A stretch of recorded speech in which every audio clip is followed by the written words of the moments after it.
जय श्री राधे कृष्ण दोस्तों। श्री कृष्ण कहते हैं किसी का दिल मत दुखाओ, क्योंकि तुम्हारे माफी मांग लेने के बावजूद उसे दुख जरूर होगा। जैसे दीवार में से कील निकालने पर निशान रह जाता है, किसी की खातिर खुद को इतना मत गिरा देना कि खुद की कोई इज्जत ही ना रहे। पहुँच लो बहते हुए अपने इन आंसुओं को, भला कौन रहना पसंद करता है टपकते हुए मकानों में। विचार बहता हुआ पानी है, यदि इसमें आप गंदगी मिलाओ तो वह नाला बन जाएगा, और सुगंध मिलाओगे तो फिर वही गंगा जल कहलाएगा। कोशिश करो जिंदगी की हर लम्हा अच्छे से गुजरे, क्योंकि जिंदगी रहे या ना रहे, मगर अच्छी आदतें हमेशा जिंदा रहती हैं। खाली मत होने देना अपनी जेब को कभी, वरना आपके अपने भी आपको पहचानने से इनकार कर देंगे। अकड़ और अभिमान एक मानसिक बीमारी है, जिसका इलाज कुदरत और समय जरूर करता है। एक सुंदर और मजबूत इंसान बनने के लिए अपने ईश्वर पर भरोसा रखिए, वह हमें टूटने नहीं देगा। किसी ने पूछा कि उम्र और जिंदगी में क्या फर्क है। बहुत सुंदर जवाब मिला, जो अपनों के बिना बीती वह उम्र है, और जो अपनों के साथ बीती वह जिंदगी है। जीवन में कई बार हम बड़ी बड़ी परेशानियों से यूं ही निकल जाते हैं, मानो कोई है जो हमारा साथ दे रहा है, और उसी अदृश्य शक्ति को हम परमात्मा कहते हैं। इसलिए याद रखना, जब दुनिया आपका साथ छोड़ दे तब वह ईश्वर आपका हाथ थाम लेता है। क्रोध के समय थोड़ा रुकना और गलती के समय थोड़ा झुकना सीखो। जो आपके हाथ में नहीं है, यदि उसका मोह करोगे तो जीवन नर्क बन जाएगा। जीवन में इतना सबक तो मिल गया है कि फिक्र में रहोगे तो खुद जलोगे, बेफिक्र रहोगे तो दुनिया जलेगी।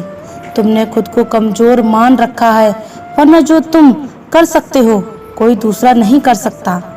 किस्मत सिर्फ मेहनत से बदलती है, बैठकर सोचने से नहीं। जिंदगी बहुत छोटी है, इसलिए किसी इंसान का पीछा करने से कई गुना बेहतर है कि आप अपने सपनों को पूरा करें। सही रास्ते पर चलना जरा मुश्किल है, पर उस रास्ते पर आपको कोई गिरा नहीं सकता। समय की कीमत पेपर से पूछो, जो सुबह चाय के साथ होता है वही रात को रद्दी बन जाता है। जिंदगी में जो भी हासिल करना हो उसे वक्त पर हासिल करो, क्योंकि जिंदगी मौके कम और धोखे ज़्यादा देती है। जैसे दुनिया तुम्हें देखना चाहती है, वैसे बिल्कुल भी मत बनना। जैसा तुम खुद को देखना चाहते हो, वैसा बनने की जी जान लगा देना। लोग समझते हैं कि नर्म दिल वाले बेवकूफ़ होते हैं, जबकि सच्चाई ये है कि नर्म दिल वाले बेवकूफ़ नहीं, बल्कि बेखूबी से जानते हैं कि लोग उनके साथ क्या कर रहे हैं। पर हर बार लोगों को माफ़ करना यह जाहिर करता है कि वह एक खूबसूरत दिल के मालिक हैं, और वे रिश्तों को संभालना बखूबी जानते हैं। मीठे हलवे की कटोरी में काजू बादाम और सूजी सब तो दिखाई देते हैं, पर जिस चीज़ से इसमें मिठास आई है वह शक्कर नज़र नहीं आती। ठीक ऐसे ही जीवन में भी कुछ अहम लोग हैं जो रोजाना दिखाई तो नहीं देते, पर अपनेपन की मिठास मेरे जीवन में हमेशा आनंदित करते रहते हैं। जिंदगी में जो कुछ भी होता है अच्छे के लिए होता है। बुरा वक्त इसलिए आता है ताकि हम अच्छे वक्त की कीमत जान सकें। लोग इसलिए बदल जाते हैं ताकि हम उनके असली चेहरे पहचान सकें कि वे क्या करते हैं और हम क्या समझ रहे थे। सफाई वहाँ देना चाहिए जहाँ उसे सुनने और समझने वाला एक खुला दिमाग हो। अगर किसी ने आपको गलत मान लिया है तो उस पर सफाई देने का मतलब खुद को खुद की नजरों में गिराना है। सच कहा है किसी ने कि किसी को फोर्स नहीं करना चाहिए खुद से बात करने के लिए। जो तुम्हारी अहमियत जानता है वह तुमसे बेवजह की बात करेगा। रिश्ते भी व्यापार की तरह हो गए हैं, प्यार कम और मतलब ज्यादा। घमंड से अपना सिर ऊंचा ना करें, जीतने वाले भी अपना गोल्ड मेडल झुककर हासिल करते हैं। जिसका भी साथ दो खुले आम दो, विरोधी कहलाओगे लेकिन गद्दार नहीं। चक्रव्यूह रचने वाले अपने ही होते हैं। कल भी यही सच था और आज भी यही सच है। कौन कब किसका और कितना अपना है यह सिर्फ वक्त बताता है। अपनी खुशियों की चाबी किसी को ना दें। दोस्त लोग अक्सर दोस्तों का और दूसरों का सामान खो देते हैं। छोटी सी जिंदगी ने बड़ा सबक सिखाया है। रिश्ते सबसे रखो लेकिन उम्मीद खुद के सिवा किसी से नहीं। बिना परिश्रम के खुद नहीं मिलता। साहब कुदरत दाना जरूर देती है लेकिन घोंसले में नहीं। खुद को शिक्षित समझकर भगवान को भूलने की गलती मत कीजिए। काल कर्म देखता है, डिग्री नहीं। गलत आरोपों को लेकर कभी चिंतित ना हो बल्कि उसका सम्मान करें। याद रखें, समय का ग्रहण तो चांद सूरज भी झेलते हैं। अक्सर झूठे इंसान की बातें मीठी होती हैं और सच्चे इंसान की बातें कड़वी। इतिहास गवाह है कि जिसकी बराबरी नहीं की जा सकती उसकी बदनामी शुरू कर दी जाती है।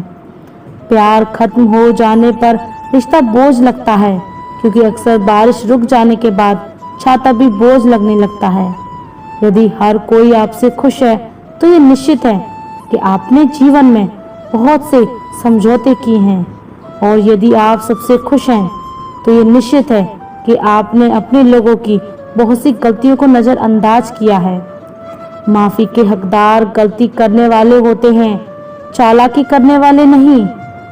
परायों को अपना बनाना सबसे आसान होता है लेकिन अपनों को अपना बनाए रखना बहुत ही मुश्किल। धन दौलत तो संसार में बहुत लोग छोड़ जाते हैं मगर जो नाम छोड़कर जाए उसी का जीवन सफल है। बीज बोने से पहले विचार करो कि फसल कौन सी चाहिए। बाद में तो वही मिलेगा जो बीज बोया है। जो तुम्हें अपनाना चाहेंगे वह लाख कमियों में भी एक खूबी खोज लेगा।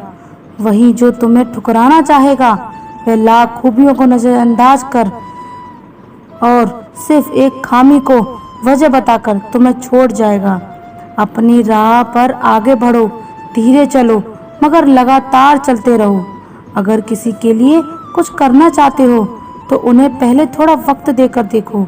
अगर उस वक्त में उन्होंने तुम्हारी इज्जत रख ली तब तुम्हें उनकी फिक्र करने का हक भी है और ज़रूरत भी, क्योंकि हर इंसान हर किसी को कद्र या फिक्र की उम्मीद नहीं रखता और ना ही ऐसी कोई उम्मीद होनी चाहिए जो बड़ी बड़ी मुश्किलों को भी पार कर जाते हैं। अक्सर उन्हें छोटी छोटी बात रुला देती है। इस संघर्ष रूपी महाभारत में स्वयं अपना सारथी, अपना मार्गदर्शक और योद्धा बनना होता है। अच्छी किस्मत लोग थोड़ी भी बुरा होने पर भगवान को कोसते हैं और बुरी किस्मत के लोग थोड़ा भी अच्छा होने पर भगवान का स्मरण और धन्यवाद करते हैं।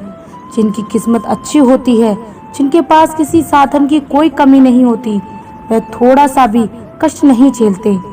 थोड़ी सी भी कमी होने पर भगवान को कोसते हैं। वहीं जिनके पास अभाव होता है, जिनके पास साधन की कमी होती है, उनके पास थोड़ी सी भी बरकत हो या खुशी मिले वे भगवान को धन्यवाद करते हैं। मुंह से माफ करने में किसी को वक्त नहीं लगता पर दिल से माफ करने में सारी उम्र बीत जाती है। मुंह से माफी देना और हृदय से माफी देने में काफी अंतर है। मुख द्वारा दी गई माफी को तत्काल प्राप्त किया जा सकता है किंतु दिल की माफी प्राप्त करने में उम्र बीत जाती है। जब आप प्रभु के साथ जुड़ जाते हैं तो आपकी परीक्षा आरंभ हो जाती है। कुछ लोग इसे दुख समझते हैं तो कुछ लोग प्रभु की कृपा। प्रभु अपने भक्तों की सदैव परीक्षा लेते रहते हैं। इस परीक्षा में भक्तों को अनेकों कष्टों का सामना करना पड़ता है। सामान्य लोग इसे अपना दुख मानकर पीछा छुड़ाते हैं, वहीं साधक तथा प्रेमी प्रभु की इच्छा समझकर उसका सामना करते हैं। मुझे सुनने के लिए धन्यवाद। दोस्तों, मिलते हैं अगली वीडियो में एक नई सीख के साथ। खुश रहिए, अपना ख्याल रखिए और अगर आप हमारे चैनल पर नए हैं तो चैनल को सब्सक्राइब कर लीजिए। धन्यवाद। जय श्री राधे कृष्णा।